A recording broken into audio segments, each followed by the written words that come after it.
Hey guys, welcome back to the YouTube channel. So this one I'm going to do a quick overview of a little feature that FileMaker has that, let's say you have a record and let's just say it has some data. I'm just going to put my name for a second. And let's say you're interacting with other data fields on this record and you want to edit a field. But when you click in a field, you can notice how it's basically getting you ready to type.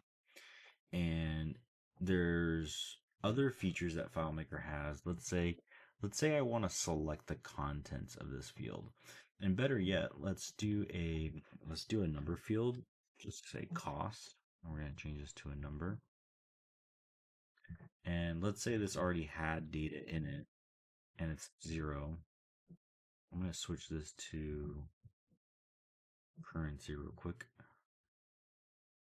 So let's just say it's a $0 currency.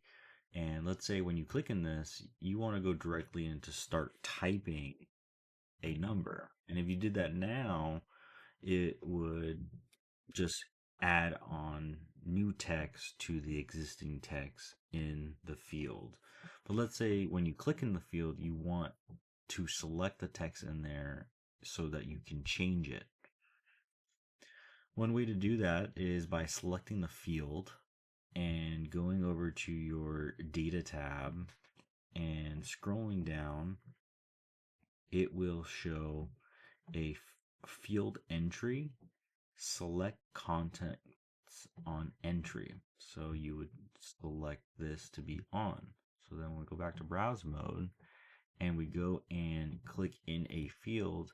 You can see now it selects the entire text in that field so that when you start typing, it automatically gets rid of what was there before. And this happens every time that you go back into a text field. This is just a quick FileMaker tutorial on how to select the contents within a field upon entry. So I hope you guys enjoyed the video. Please like and subscribe for more FileMaker tips on how to do simple things like this throughout the FileMaker database solution. Thanks guys. Have a good day. Bye bye.